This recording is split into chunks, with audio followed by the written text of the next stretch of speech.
Olá pessoal, muito bem-vindo a mais uma coluna tributária aqui no Portal Contábeis. Eu sou a professora Camila, a gente já vem aí discutindo há umas boas colunas tributárias, assuntos que são relacionados à nossa tributação. Então você que tem alguma dúvida de tributo, seja da esfera federal, estadual, municipal, tributação de pessoa física, tributação de empresas, obrigações acessórias, deixa aqui nos comentários que a gente sempre está observando o que vocês querem aprender, o que vocês querem ver aqui na nossa coluna. E hoje não podia ser diferente, a gente discutiu na nossa última coluna a reforma tributária com relação ao que se esperava que fosse acontecer agora para as nossas entregas referente ao ano exercício 2022. Nem tudo que foi dito vai acontecer nesse primeiro momento. Então, a gente vai estar aqui hoje esclarecendo, elucidando todas essas questões que foram colocadas. Então, vem com a gente, vamos aprender um pouquinho sobre o imposto de renda e todas as mudanças que a gente teve agora para a entrega que vai começar no dia 15. Primeira mudança. O que acontecia antes? Qual era o nosso prazo de entrega?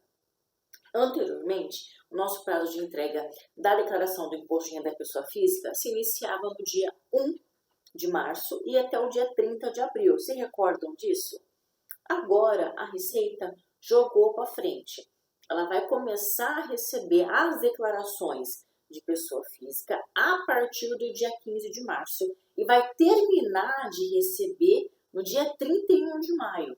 Então a gente passou de 60 dias que a gente tinha a possibilidade da entrega para 75 dias, 74 dias, que corresponde ao período do dia 15 de março até o dia 31 de maio. Por que a Receita fez isso?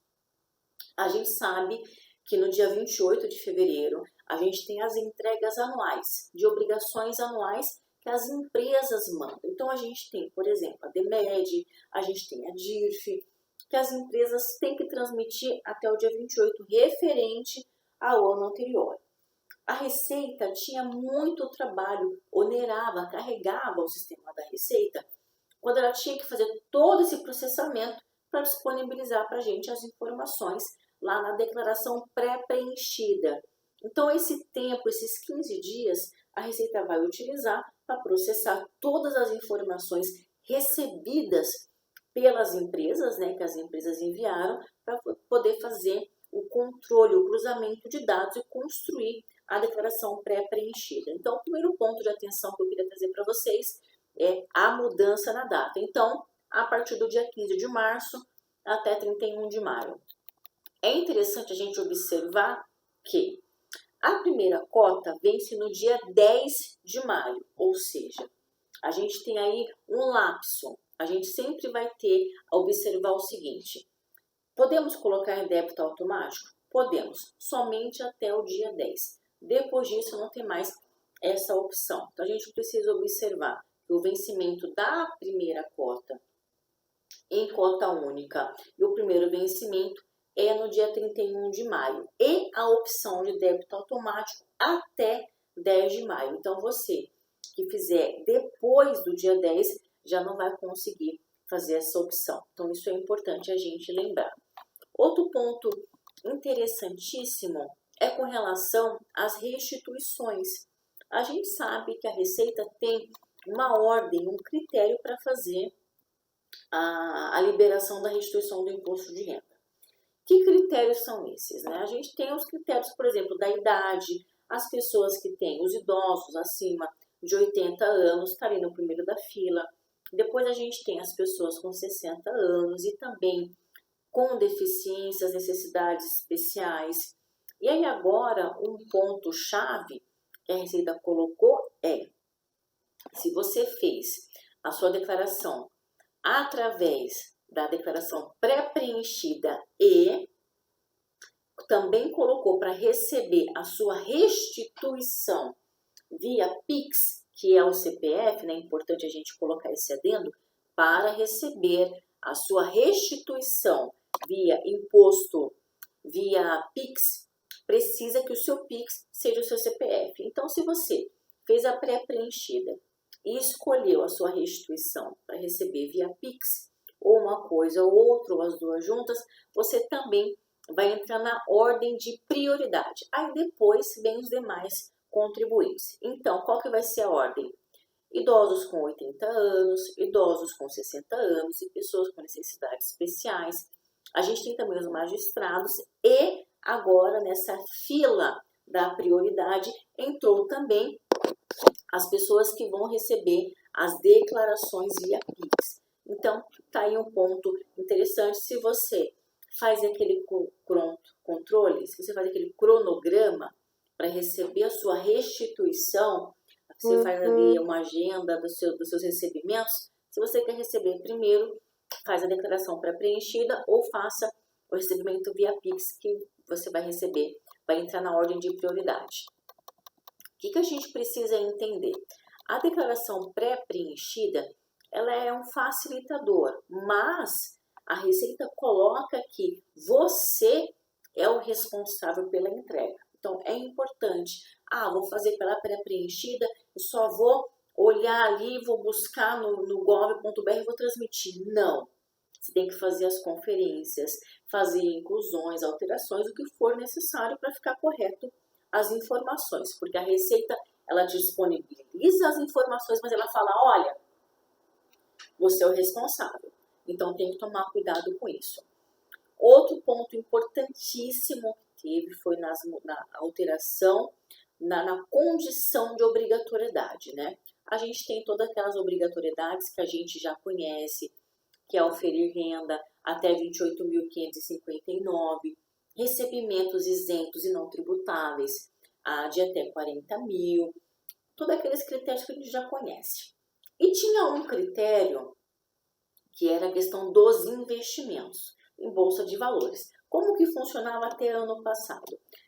Independente do valor que você tinha investido em bolsa de valores, de futuro, seja qual fosse, você tinha que fazer a sua entrega da declaração do imposto de renda, porque você caía ali na fila da obrigatoriedade, você se enquadrava no critério de obrigatoriedade. Esse critério ele mudou. Como é que mudou esse critério? A Receita ela abriu essa linha desse critério. Investimentos em bolsa. Antes todo mundo tinha que declarar. Hoje não mais. O que a Receita colocou? Que você só vai ser obrigado a fazer a declaração do imposto de renda através desse critério se a soma das suas ações, a soma das suas transações em bolsa de valores for superior a 40 mil reais ou as suas operações você tiver tido ganho submetido à incidência do imposto de renda. Então agora o que você vai observar? Professora, eu tenho um investimento, só que as minhas movimentações, as minhas transações são inferior a 40 mil reais. Você não vai estar, por este critério, obrigado a entregar. O que a gente observa com essa ação da Receita Federal? Que ano passado, nos outros anos, muitas pessoas que recebiam auxílio emergencial, muitas pessoas que não tinham fonte de recurso, mas tinha algum valor, qualquer valor investido, tinha obrigatoriedade de entregar. Então a Receita falou, não, pode investir, eu só vou pedir a solicitar, criar o critério da obrigatoriedade para você que tem movimentações numa soma superior a 40 mil reais. Então isso vai tirar muita gente da lista de obrigados. Então se atentem a esse aspecto, isso é importante.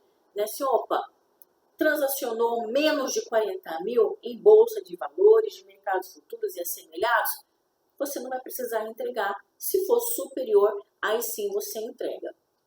Achei isso super importante, porque muitas pessoas tinham a obrigatoriedade de entregar por essa condição e as outras condições não eram enquadradas. E as demais situações que a gente já conhece, com relação à atividade rural, ter recebimentos de receita bruta superior a 142.798, a condição de residente no Brasil, constituir patrimônio acima de 300 mil, aquelas mesmas regras que a gente já está acostumado, que a gente deve saber aí de cor, só com essa condição diferenciada para os investimentos em bolsa, que foi super bacana. Outro ponto importante, né, que a Receita colocou dentro do aplicativo, né, também, é a novidade que a gente tem agora de ter os acessos outorgados. O que significa isso, professora? A Receita, ela liberou uma ferramenta a qual você vai conseguir passar uma procuração, digamos assim, uma liberação de acesso para uma outra pessoa, para essa outra pessoa fazer a sua declaração do imposto de renda.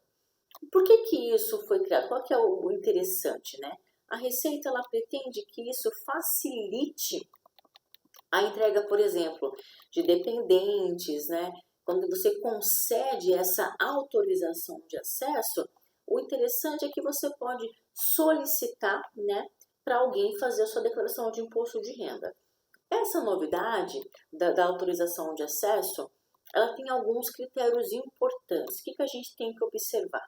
Primeiro ponto, qual que é o intuito da Receita? É isso, é ali facilitar dentro do grupo familiar, dentro das dependências, você autorizar uma outra pessoa a fazer a sua declaração de imposto de renda. Porém, somente você vai poder outorgar, né, essa autorização, passar essa autorização para um CPF.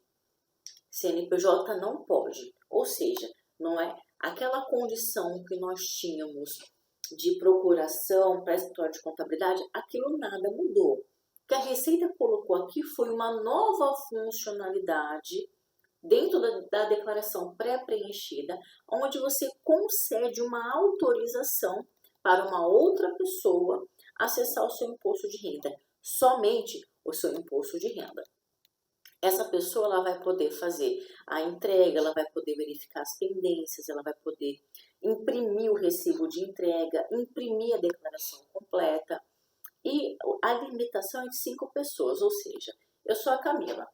Eu posso receber a autorização para fazer quantos impostos de renda a partir dessa nova funcionalidade de 5 pessoas.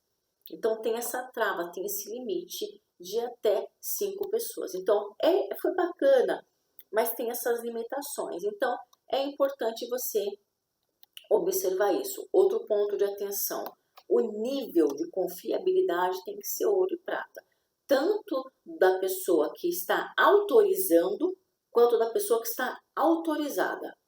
Então, observa se você, inclusive, até um adendo aqui na nossa aula de hoje, ter a senha Gov.br no nível de confiabilidade máximo é importante, porque a gente está vendo todas as funcionalidades aí, boas funcionalidades, migrando para o gov.br. Então, é importante estar na confiabilidade no nível ouro ou no nível prata para que você possa ter acesso a todas essas movimentações. Então, esse foi um ponto super bacana que teve de atualização. Uma outra coisa interessante é que, quando a gente fala de declaração pré-preenchida, a gente tem as informações carregadas a partir dos dados do banco de dados da Receita Federal. O que vai acontecer agora quando você buscar a pré-preenchida a partir do dia 15 de março? Lembra que a Receita jogou para frente? Por quê? Porque ela vai processar as informações. E hoje, a partir do dia 15, né, na verdade, quando você acessar a pré-preenchida, a gente vai ter novas informações. Por exemplo, as informações de imóveis. Aqueles imóveis que foram adquiridos e registrados lá na DOI, na declaração lá das operações imobiliárias e também no cartório, elas vão ser também carregadas para o seu imposto de renda. Outro ponto importantíssimo, você que trabalha, que investe em criptomoedas, criptoativos, dentro de exchange brasileira, essa informação também vai vir na pré-preenchida. E também as atualizações de saldos bancários. Então, vejam só que interessante, né? A Receita Federal, ela solicitou, né, esse período maior, esses 15 dias, para ela processar as informações que as empresas informou para ela, para que ela traga para a declaração pré-preenchida. Então, a DOI, que é a declaração das obrigações imobiliárias, das operações imobiliárias, vão vir as operações que você realizou em exchange brasileira, transacionando criptoativos, também vai vir. Então, vejam que a Receita ela está trabalhando fortemente para acompanhar as nossas movimentações econômicas, financeiras. Então, é importante ficar atento a esses pontos, de não informar alguma informação, de não transmitir alguma informação. Poxa, professora, eu não escolhi a pré-preenchida. Tudo bem, você tem a opção de não escolher a pré-preenchida, mas tenha ciência que a Receita ela tem essas informações lá. Nem que for para você somente dar uma conferida, é importante você ver o que tem lá na pré-preenchida, porque está cada vez vindo mais informações. Já tivemos situações que já teve um acerto de até 98%. Né? Não para os investidores, porque os investidores têm que apurar os resultados, então é outra coisa. Mas as pessoas que não têm investimento, o nível de assertividade da Receita Federal está em torno de 98%, daqui a pouco chegando a 100%. Então isso é importante a gente se atentar. Essa questão da pré-preenchida, essas novas informações que vão vir. Também tivemos uma mudança no layout das fichas, né? Vai ser um pouco mais visual, mais harmônico as informações. E agora, um ponto super importante que a gente precisa discutir é com relação à reforma tributária, né? A questão da tributação. Professora, como que ficou, né, essa questão da tributação? Importante. Todo resultado de mudança no que tange a base de cálculo vai interferir para a gente na declaração de 2024, que vai ser referente a 2023. Então, isso é importante. As informações que a gente vai mandar agora, elas vão continuar sendo dentro dos critérios que a gente acabou de mencionar. Essas novas regras vão servir para a entrega de 2024, que é com relação a 2023. O que aconteceu? O que nós temos, né? A nossa faixa de isenção, ela vai aumentar para 2.640. A gente sabe que já tem anos que a Receita não altera a base de tributação. Então, a nossa tributação, cada vez mais pessoas estão submetidas à tributação do imposto de renda. Essa correção é a completa? Não. Ela está sendo, segundo a gente tem as publicações, vai ser de forma gradual. E a partir de 2024, a gente vai ter aí 2.640. Porém, o que a gente precisa entender? O que a Receita Federal divulgou, né? Que a gente vai ter, a partir de maio, um novo salário. De maio de 23 agora, um novo salário mínimo de 1.320. E a isenção do imposto de renda, ela vai valer para aqueles que ganham até 2 salários mínimos. Então, o que a gente precisa entender? Qual que é essa nova faixa de redução? Primeiro ponto, é 2.640. Só que a Receita fixou um abatimento, uma parcela dedutível de R$ 528. Então, você vai ter a sua base de tributação, que foi a 2.640, porém, a gente tem essa parcela a deduzir de 528, que é fixa, que representa 20%, a gente já vai fazer um vínculo com o simplificado, que a gente já conhece, né? Então, o que vai acontecer? A nova faixa de isenção vai ser de 2.112. Por quê? Porque você vai pegar os 2.640, vai abater essa parcela dedutível de R$ 528, e aí você vai alcançar a sua base. Ou seja, se você que trabalha CLT, que você tem um recebimento onde você ganha até 2.640, você não vai ter retenção na fonte como acontece hoje. Isso a partir de maio de 23. Então, tendo esse salário, você não vai sofrer mais as retenções a partir de maio. Ou seja, a sua declaração de imposto de renda deste ano, referente ao ano passado, nada mudou. E como que ficou, né? esse rendimento mensal nosso? Então, a gente vai ter as nossas faixas. A partir de 2.640, eu vou ter esse desconto, essa parcela deduzida de R$ 528, e vou ter minha base de cálculo de 2.112, aonde o meu IR vai ser zero. E assim gradativamente. Então, o que a gente precisa entender? Como que vai funcionar isso na prática, né? A isenção vai ser para salários, recebimentos até 2.112, né? Por quê? Você recebeu 2.640? Ok, mas você vai abater essa parcela dedutível de 528, que é fixa, que representa 20% de 2.640, e aí você vai ter a tributação. O que é interessante a gente observar aqui é que esse 528, essa parcela dedutível, ela é fixa. Ela não vai aumentando, ela não é progressiva, ela é fixa. Então, você sempre vai abater os R$ 528. Como que funciona na prática? Vamos aqui exemplificar. Suponhamos que a gente tenha um salário de R$ 2.700. Lembra? A base, 2.640, parcela a deduzir, a gente vai tirar de 528. Ok, vamos guardar essa informação. Então, vamos lá. Salário, R$ 2.700, está aqui. Qual que é a alíquota? 7,5. Perfeito. Quanto que vai dar? Qual que é o resultado dessa equação? 2.700 vezes 7,5%, que é a alíquota do imposto de renda, eu vou ter R$ 202,50 de imposto de renda. Porém, eu vou ter uma parcela a deduzir de R$ 142,80. Quanto que eu vou pagar de imposto de renda? R$ 59,70. Essas são as configurações que a gente tem hoje. Por quê? Porque a nossa base é de 903. Como que vai ficar esse mesmo salário a partir de maio? Ou seja, guardou a informação? Quanto que deu? R$ 59,70 nos moldes atuais. Como que vai ficar a partir de maio? Mesmo salário, R$ 2.700. Qual que é a parcela que a gente tem? A parcela a deduzir, ou esse desconto simplificado, R$ 528. Então, qual que vai ser a minha base de cálculo? Eu vou pegar os meus 2.700, neste exemplo, isso é um exemplo, vou abater essa parcela dedutível, esse desconto simplificado de R$ 528, eu vou chegar num resultado de R$ 2.172.